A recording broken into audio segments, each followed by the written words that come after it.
জেলখানার ২৪ নম্বর জুতো ২২ বছর পর কয়েদিকে বাড়িতে ফেরালো।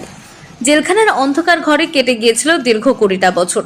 জেল থেকে বেরিয়ে আবারও ২ বছর কেটে গিয়েছিল। পায়ে পড়ে থাকা ২৪ নম্বর জুতোর সূত্র ধরে ক্যানিংয়ের দাঁড়িয়া পঞ্চায়েত প্রধান সালমা মণ্ডল, সমাজসেবী রেকাউল মণ্ডল, ক্যানিং থানার আইসি সৌগত ঘোষ এবং হ্যাম রেডিও ওয়েস্ট বেঙ্গল রেডিও ক্লাবের সৌজন্যে দীর্ঘ ২২ বছর পর রবিবার মা ও মামার হাত ধরে বাড়িতে ফিরল মধ্যপ্রদেশ জেলার নরসিংহপুর জেলার কোটেগাঁও থানার অন্তর্গত বরহাটার মুনমুনিয়া গ্রামের যুবক সুরেশ মুদিয়া।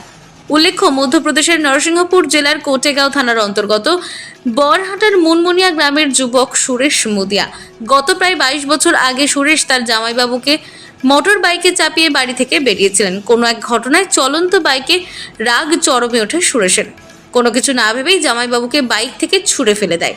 ঘটনায় গুরুতর জখম হয় সুরেশের জামাইবাবু। পরে স্থানীয় একটি হাসপাতালে চিকিৎসাধীন ছিল। ১ সপ্তাহ পর মারা যায়।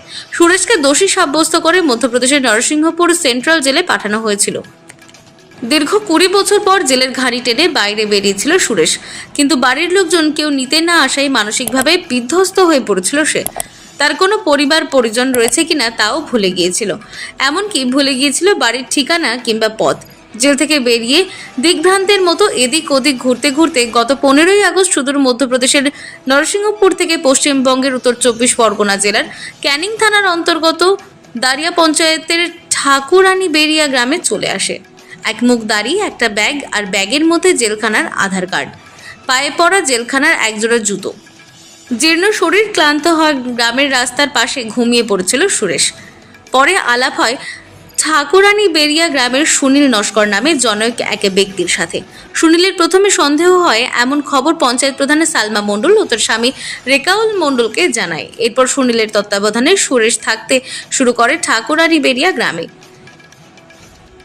এদিকে এমন এক অপরিচিত ব্যক্তি গ্রামের মধ্যে রয়েছে ভাবিয়ে তোলে পঞ্চায়েত প্রধানের সামনে রেকাউলকে। তিনি ঘটনার কথা ক্যানিং থানার আইসি সৌগত ঘোষের নজরে আনেন। আইসি সৌগত ঘোষ ঘটনাটি হ্যাম রেডিও ওয়েস্ট বেঙ্গল রেডিও ক্লাবের সম্পাদক অম্বরীশ নাশকে জানায়। এরপর শুরু হয় সুরেশের আধার কার্ডের ঠিকানা ধরে খোঁজাখুঁজির পালা।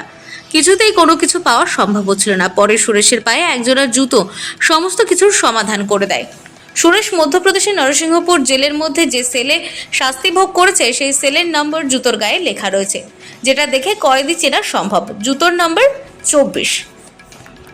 এরপর জুতোর হদিশ দিয়ে সুরেশের পরিবারকে খুঁজে পাওয়া যায়। শুরু হয় যোগাযোগ। সুরেশের ছবি দেখে কান্নায় ভেঙে পড়েন তার মা কুন্তিবাই মুদিয়া। সুরেশও বাড়িতে ফিরতে চায়, তবে ২২ বছর আগের ঘটে যাওয়া ঘটনার কথা বলতেই রাগে যেন ফুঁসছে। অতীতের ঘটনা ভুলে গিয়ে মায়ের কাছে ফিরতে চাইছে। ছেলেকে নিতে সুদূর মধ্যপ্রদেশ থেকে রবিবার সকালে হাওড়া স্টেশনে হাজির হয়েছিলেন সুরেশের মা কুন্তিবাই মুদিয়া, মামা জগন্নাথ মুদিয়া ও এক ভাই প্রতীক মুদিয়া।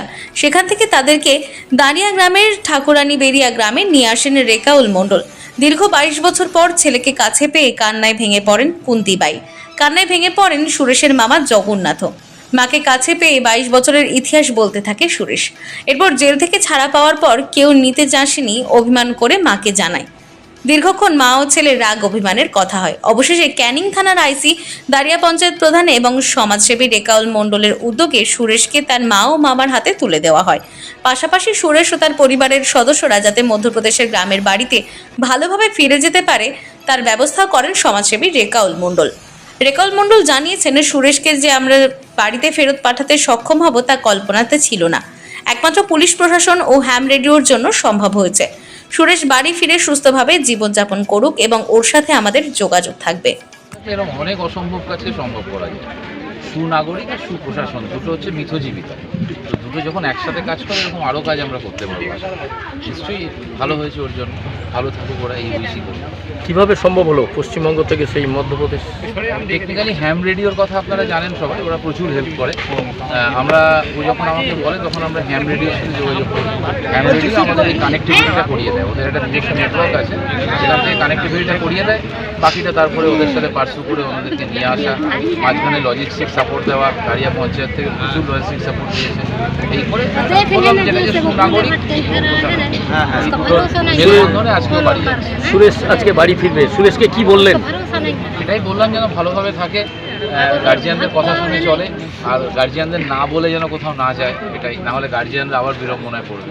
এই ভালো থাকে। এখন ভোলা মহেশ্বর এন্টারপ্রাইজ আপনার কাছে।